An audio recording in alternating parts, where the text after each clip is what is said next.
Ada beberapa bagian yang ingin saya sampaikan pada kesempatan subuh ini. Yang pertama mengenai usia hewan kurban. Jadi hewan kurban itu ada aturannya. Tidak sembarang-sembarang lalu kemudian asal hewan lalu memenuhi syarat untuk berkurban. Ada kriterianya dan Allah telah menciptakan hewan itu dengan jogrok yang berbeda, dengan tinggi yang berbeda, dan dengan usia-usia yang berbeda-beda.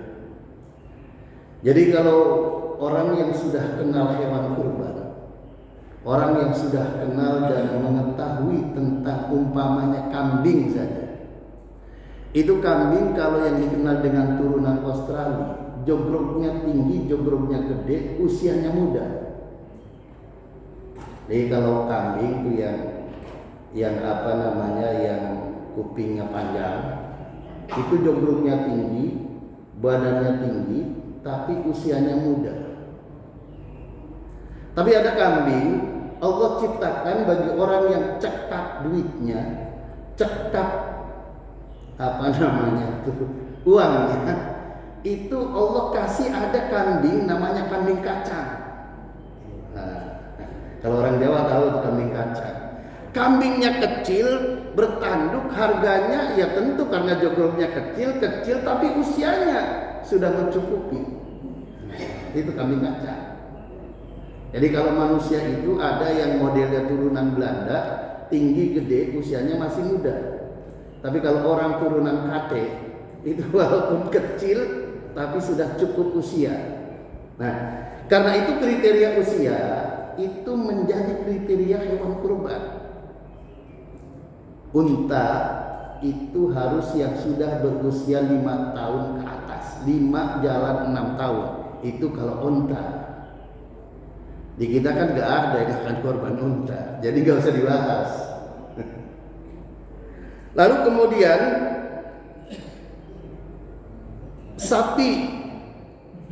Nah, kalau sapi maka usianya yang sudah usia 2 tahun, 2 tahun ke atas, atau 2 tahun jalan 3 tahun.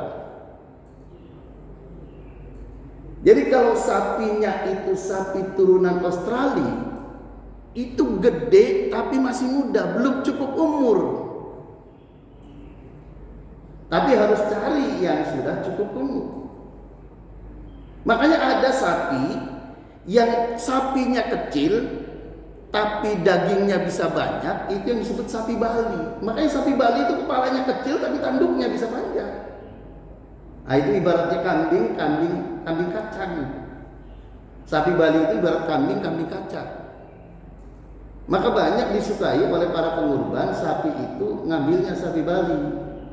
Kenapa? Karena usianya sudah cukup. 2 tahun ke atas sudah ada tanduknya. Jadi jangan ngambil yang gede tapi belum bertanduk. Tanduk itu menunjukkan faktor usia. Itu loh. Kalau kambing yang sudah disebut sebagai kambing kurban itu bila usianya 1 tahun ke atas, 1 jalan 2 tahun. Itu kambing. Tapi beda, jadi penyebutan kambing itu ada beda. Kalau kambing itu yang disebut kambing itu kambing Jawa. Nah, ini mohon maaf jangan tersinggung ini orang Jawa. Kalau disebut kambing itu kambing Jawa. Tapi kalau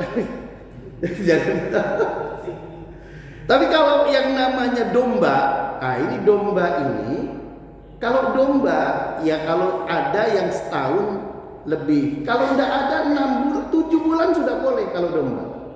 Jika mencari domba yang usianya 1 tahun ke atas susah, domba 7 bulan sudah boleh, 6 bulan ke atas sudah boleh, itu domba. Jadi ada kriteria usia.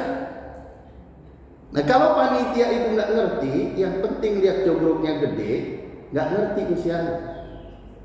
Kan itu tanya. Dan salah satu ciri memenuhi kriteria itu sebagai hewan kurban itu, kalau kambing maupun kerbau maupun sapi itu istilahnya kalau dalam bahasa orang Pekalongan itu sudah kupak giginya. Kalau orang Magetan apa tadi? Poel. Jadi poel, artinya giginya itu sudah ompong gitu loh. Ini sekedar mengingatkan saja agar panitia kurban, tim pencari pengadaan hewan kurban, perhatikan ini. Bagaimana kalau umpamanya terlanjur membeli yang tidak cukup usia? Yaitu namanya bukan hewan kurban, tapi hewan sedekah. Hewan sedekah di waktu Idul Adha. Itu sekedar mengingatkan kepada para panitia hewan kurban, pengadaan hewan kurban, harus juga diperhatikan. Jangan yang kurus. Yang kurus jangan, yang sakit jangan, yang pincang juga jangan. Maksudnya yang pincang betulan. Jadi pincangnya betul-betul pincang, kurusnya betul-betul kurus, sakitnya betul-betul sakit. Itu dalam bahasa hadisnya begitu. Jadi itu yang berkaitan dengan hewan kurban.